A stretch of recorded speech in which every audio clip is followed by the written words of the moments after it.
kitchen smelled like garlic and butter, and my daughter was laughing at something her husband said across the table. It was a good evening. That was what made it so hard to understand what I was seeing. My son was sitting beside me and his hand was shaking. Not the way a hand shakes when you're cold. It was something else. A fine, persistent tremor that ran up his wrist when he reached for his water glass. I noticed it the way mothers notice things, quietly, without saying anything, filing it away behind a smile. He was 53 years old. He had been healthy his whole life. I told myself it was nothing. It wasn't nothing. His name is Keith. Has always been Keith since the afternoon I held him in a Vancouver General recovery room with the rain coming down hard outside and a nurse who kept saying, almost there, before he finally arrived. My Keith. He has his father's jaw and my stubbornness. He built a commercial real estate portfolio over 25 years that most people would not believe if you told them the number. He did it carefully, quietly, the way he did everything, without announcing himself. That night at dinner, he announced nothing either. I watched him push his food around his plate. My daughter Trish noticed too, I could tell, but she was trying not to make it into a scene. Her husband Douglas was talking about their drive up from Kelowna. Road construction on the Coquihalla, delays, the usual complaints, and my son was nodding at the right moments, but I could see he was somewhere else entirely. After dessert, when Trish and Douglas went out to the deck, Keith asked me to stay at the table. He didn't say anything for almost a full minute. He just looked at the tablecloth, the way he used to do when he was 12 and had something to confess. Then he took out his phone, opened his banking app, and slid it across to me. I looked at the screen, and I didn't understand what I was reading. A transfer confirmation. The amount was nearly $4 million. The destination account had my name on it. Keith, I said. He put his finger to his lips. Just accept it, he said, and don't tell anyone. I looked toward the deck. Douglas was pointing at something in the yard and Trish was listening with her wine glass in both hands. What is this? I whispered. Promise me first. I'm not promising anything until you tell me what's going on. He looked up then. His eyes were red at the corners, and I realized he had been holding back tears since he arrived. Please, Mum, he said, just accept it and don't say a word to anyone, not Trish. Not anyone. I accepted the transfer. I didn't know what else to do. He squeezed my hand hard enough that it hurt a little, and then he excused himself to the washroom, and I sat there alone with my dinner plate and a number on my phone screen that made no sense whatsoever. He left before 10. He said he was tired. He hugged me in the doorway longer than usual, one of those hugs where the person doesn't release you right away, and I stood on my front step, watching his car pull out of the driveway, and something in my chest felt wrong in a way I cannot fully explain. The way the air feels wrong before a storm even when the sky still looks clear. My daughter came and stood beside me. He's been strange all evening, she said. He's tired, I told her. 22 hours later, his wife called me from Surrey Memorial Hospital. He had collapsed in his office that afternoon.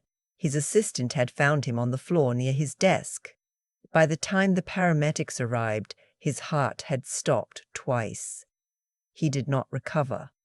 My son, who had never spent a night in a hospital in his adult life, was gone before 6 o'clock on a Tuesday. I remember sitting on the edge of my bed after I hung up the phone. I didn't cry right away. I just sat there with my hands in my lap and the room felt like it belonged to somebody else. I remember thinking very clearly that I had not told him I loved him when he left. I had said goodnight. I had waved, but I had not said the words, and now I would never get to say them the way you say them when someone is standing in front of you. There is nothing I can write here that will make anyone understand what the next 3 days were like. The arrangements, the phone calls, the particular cruelty of administrative tasks at the worst moment of your life. I moved through all of it. His wife, I will call her Sandra because that is her name, handled herself with a composure I remember thinking was unusual. Not cold exactly. Efficient. She moved through the funeral home decisions the way someone moves through a grocery list, pointing at options, approving items, circling back to check on costs. I noticed it, and then I told myself I was being unfair. Grief looks different for everyone. I knew that. I kept knowing it, right up until the third day, when she sat down across from me in my own living room with a man I had never met. The man had a leather briefcase. He set it on my coffee table, opened it with both latches at once, and placed a document in front of me without introducing himself. This outlines Keith's estate and the intended distribution of his assets, Sandra said. We'd like to go over it with you today, if possible. I looked at the document. My name appeared nowhere in it. The man, he eventually said his name was connected to a firm in Burnaby, began to explain in very measured language that Keith had established a will several years prior, and that Sandra was the sole beneficiary of his estate, including the commercial properties, the investment accounts, and the family home. Sandra did not look at me while he spoke. I asked him if I could have a moment. I went to my bedroom. I opened the top drawer of my nightstand where I had put my phone after that dinner, the night everything went wrong, and I looked at the transfer confirmation again, nearly $4 million in my account, already there. I sat on the edge of my bed. He knew, I thought. He knew before that dinner. He knew when he was shaking at the table and pushing his food around his plate. He knew when he put his finger to his lips. He had known something I hadn't, and he had done the only thing he could do, which was to quietly make sure I was protected before anyone could stop him. I walked back into the living room. I'll need to review this with my own lawyer, I said. The man nodded and said that was completely reasonable. Sandra smiled in a way that did not reach her eyes. Of course, she said. Take your time. They left the document, and they left. I did not look at it again that evening. I poured myself a glass of tea and I sat in the armchair by the window and I thought about my son. Not the money, not the document, just him. The way he sounded on the phone, the way he always made fun of my taste in television, the way he still called on Sunday evenings, even after all these years, the way he put his finger to his lips. The next morning, I called a lawyer I'd used for my own estate planning, a woman named Patricia, who had an office in New Westminster. I told her the situation in full, including the transfer. She asked me to come in that afternoon and to bring everything I had. That afternoon changed things considerably. Patricia looked at the transfer confirmation, then at the document Sandra's associate had left, and then she asked me something I hadn't thought to ask myself. Did you ever notice any change in Keith's behavior in the months before the dinner? She said. I thought about it. There had been calls where he sounded distracted, a lunch we'd had in March where he was quieter than usual, a comment he made once about feeling like he was always being watched inside his own company. I hadn't paid enough attention to any of it at the time. There may have been things, I said. And you said his wife was present at the dinner. With her family. Her brother and her mother were there. But Keith specifically waited until they left the room. Yes. Patricia wrote something on her notepad. I did not know at that point what she was already beginning to suspect. Over the following 2 weeks, I found out. Patricia submitted a request for Keith's medical records, which she was able to access as part of the estate proceedings. The hospital report was thorough. Keith had died of cardiac arrest precipitated by acute toxicity, specifically an accumulation of a compound consistent with long-term exposure rather than a single event. The attending physician had flagged it, but with no family member pushing for a full coroner's investigation, it had been noted and filed. Patricia pushed. The investigation that followed took 11 weeks. I will not pretend I understood all of it as it happened. I spent most of those weeks going through Keith's things, his office, his storage unit, The boxes Trish helped me move from his house after Sandra vacated and the property went into estate proceedings. In one of those boxes, near the bottom, under a folded Canucks jersey that had been his since 1994, I found a notebook.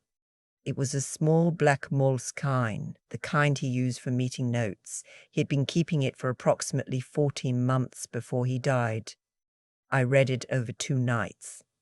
The first entries were observational. He had noticed irregularities in several of his property holding accounts, money being redirected in small amounts through a numbered company he did not recognize. He had asked questions internally and been given explanations that didn't fully satisfy him. He started documenting. Partway through the notebook, the entries shifted. He wrote that Sandra's brother had been pressuring him to add the brother as a signatory on one of the corporate accounts. He had declined. The pressure continued.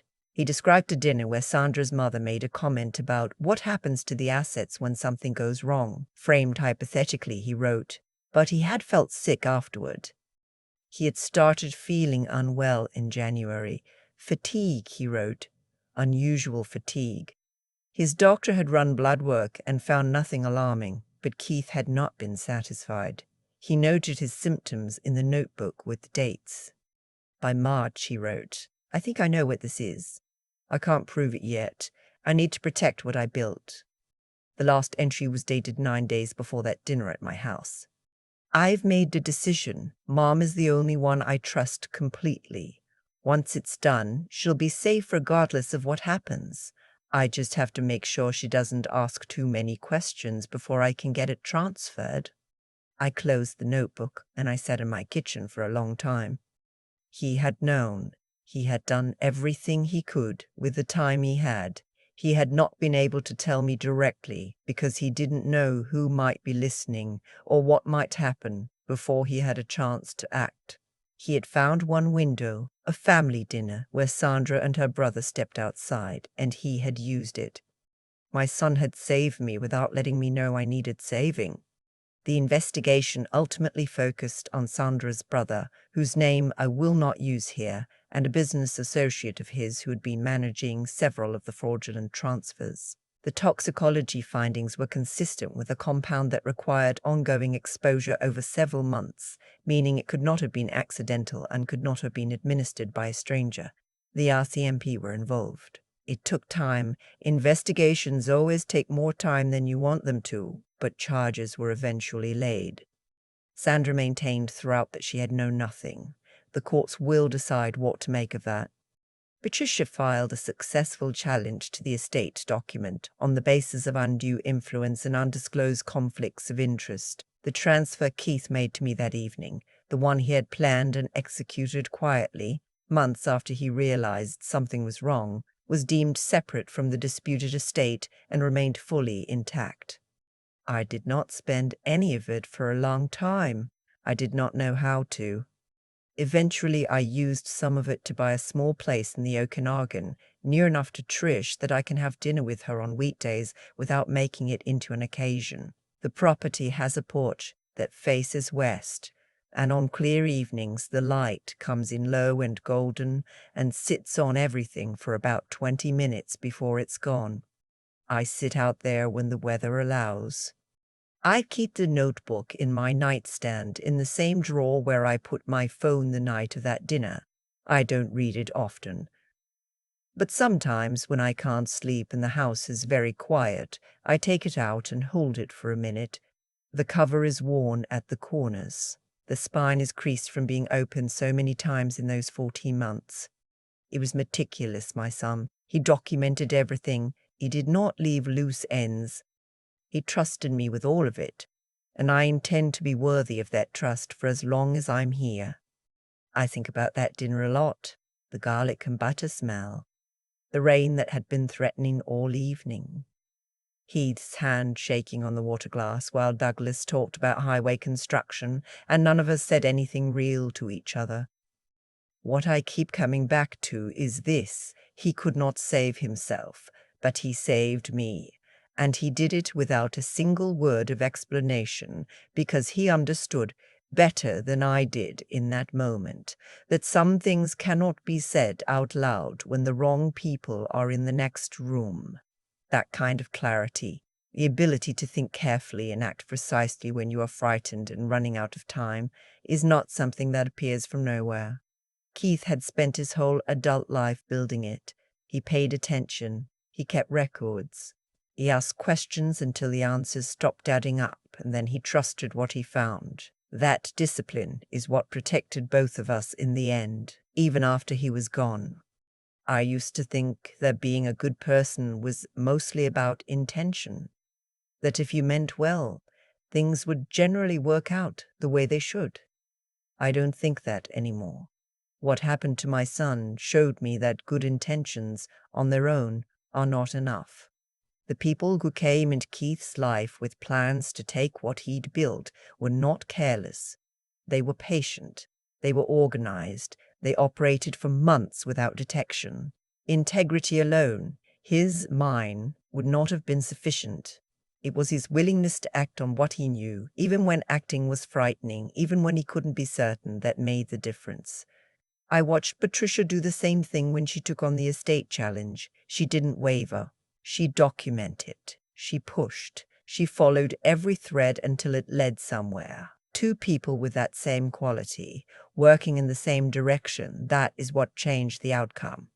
The hardest part, if I'm honest, was the waiting. 11 weeks of not knowing what the investigation would find. Weeks of sorting through boxes, reading that notebook by lamplight, sitting in my kitchen with a cup of tea going cold in front of me. There were mornings I thought about letting it go, about how much easier it would be to take what was already in my account and simply move forward without fighting for the rest of it, without the RCMP calls and the lawyers and the estate proceedings. I understood, in those moments, why people give up. Grief is exhausting on its own. Adding a legal battle to it feels impossible some days. But I kept thinking about that last entry in the notebook. I just have to make sure she doesn't ask too many questions before I can get it transferred. He had protected me from a distance with the time he had left because he trusted that I would hold on once I understood what was at stake. I was not going to be the reason that trust was wasted. The porch in the Okanagan faces west. The light comes in low in the evenings, and some nights it sits on the yard for 20 minutes before it's gone, and I watch it the same way I used to watch Keith's car pull out of the driveway, aware suddenly that ordinary moments do not last forever, and that the only honest response to that is to be fully present for them while they're here. He was meticulous. He was brave in a quiet way that nobody saw except me, and only after the fact. I intend to be worthy of that for as long as I'm here.